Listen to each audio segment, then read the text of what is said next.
All right, ladies and gentlemen, welcome back to the channel. We're talking about the Tennessee Titans in today's video, but guys, before we get into their draft talk, I want to talk about the Titans offseason in general because they just picked up Tyler Boyd as wide receiver 3, and they've had a really, really good offseason, specifically on the offensive side. Now, they did make moves for L'Jarius Sneed. They did make some nice defensive moves, picking up Kenneth Murray from the Chargers, but offensively is where it all comes down because here's the bottom line. The Tennessee Titans, the last couple of years, severely underwhelming,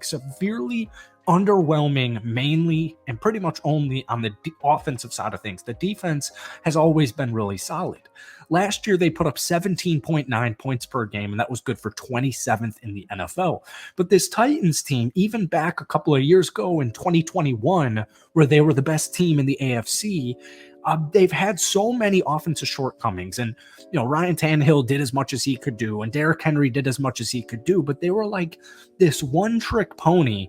You had a QB who could make throws, but he's not going to change games. He's not going to lead your team to the promised land. They're just going to win regular season games, and once you get into the playoffs, teams just game planned completely around Derrick Henry, and they were like, all right, Ryan Tannehill, beat us with your freaking arm. So I look at this new revamped offense with Will Levis entering year 2. Mason Rudolph, good backup QB, just in case Levis gets another injury this season. They pick up dual threat running back in Tony Pollard, who has 176 receptions for over 1,300 yards and 5 touchdowns. Calvin Ridley, Lloyd Cushenberry for center. We're talking about Tennessee. Before we get into the draft stuff, though, I still got a couple of more comments. So hit that like button, hit that sub button for daily NFL videos. We haven't posted a Titans video in way too long. I apologize. If we could try and get this video to 100 likes, that would mean the absolute world to me. So on paper, here's who Tennessee picked up this offseason, or here's the main guys. Mason Rudolph, Tony Pollard, Calvin Ridley, Tyler Boyd, Lloyd Cushenberry, Sadiq Charles, Leroy Watson on your offensive line, and then defensively, you picked up guys like Awuzie, L'Jarius Sneed, Kenneth Murray, Sebastian Joseph Day, Marlon Davidson. Their first pick in round 1, number 7 overall, J.C. Latham, offensive tackle out of Alabama. Now, Latham played mostly right tackle at Bama, but he's going to switch to the left side of things. He was highly rated left tackle coming out of IMG Academy, but he switched to right tackle because Evan Neal was already entrenched on that side. Latham has a mix of size, heavy hands, footwork. He's going to fit in immediately. People viewed it as a risk because it was a top 10 pick and he's switching positions.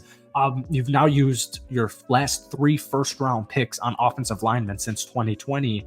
And Coach Brian Callahan had this to say about J.C. Latham. There's not many people that walk the earth that are his height and his weight and can move with his fluidity. He's a really unique player that makes us physically imposing. So my whole point with the Titans is you have this QB in Will Levis. Now, Will Levis comes out into the NFL halfway through the season, and keep in mind, Tennessee had pretty much 0 offensive weapons. I think guys like Okonkwo are severely underrated, severely undervalued, but you pretty much only had DeAndre Hopkins. You have guys like Kyle Phillips and Westbrook-Ikhine, Treylon Burks, and his first couple of seasons has been super underwhelming. There's nobody for any of these quarterbacks to really throw to at a consistent rate other than DeAndre Hopkins. So that's why you bring in all these offensive weapons. Folks, on paper, with playmakers, Tennessee is above average in the NFL. You've got 2 wide receiver 1s in DeAndre Hopkins and Calvin Ridley. You've got the best wide receiver 3 in the NFL in Tyler Boyd, who's played many seasons under Brian Callahan. And now you've got a 2-trick guy, a versatile running back in Tony Pollard. So when you have this QB who in his pro debut drops 4 touchdowns against the Atlanta Falcons, after that outing, Levis only threw 4 touchdowns and 4 interceptions and finished the season with a 58.4% completion rate. Now, he did have a nagging ankle injury that impacted his play late into the campaign. And keep in mind, he also joined the Titans as QB1 halfway through the season with pretty much no weapons offensively. So you got to give him the benefit of the doubt. And what your thought process here is, what I need to see in year 2 from Will Levis is an improvement from last year, which shouldn't be too difficult. But if you trade up last year in the draft to get your guy, Will Levis, you need to keep surrounding him with weapons. You need to give him some type of weapon. So that's why you see Calvin Ridley be such a big deal. That's why Tyler Boyd is a huge freaking deal. And that's why Tony Pollard, to pair up with Tyjae Spears, there's so much weapons. There's so much playmaking ability, including your quarterback offensively. So you have to build the trenches as well. And that's why you see the addition of JC Latham. And I don't care if people think he was a reach. I saw mocks where he was going pick 15, pick 20, whatever it is. They got their guy. They got a super unique, intriguing left tackle to pair up with Peter Skoronski and Lloyd Cushenberry, your new center addition, because the center play needed help. So your offensive line needed work, your defensive line needed work, and that's why in the second round at pick 38, you saw the move for T'Vondre Sweat, a defensive tackle out of Texas.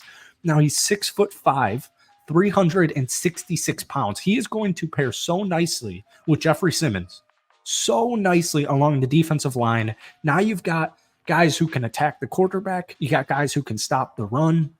He consistently made big-time plays last season at Texas behind the line of scrimmage, especially. He had 8 tackles for loss and 2 sacks. So defense is going to be a work in progress. Their defensive back unit was not good. That's why you picked up Awuzie. That's why you traded for L'Jarius Sneed. So the defense, all I need the defense to do this upcoming season, and by the way, don't sleep on like a veteran edge rusher coming on in there to compete in camp.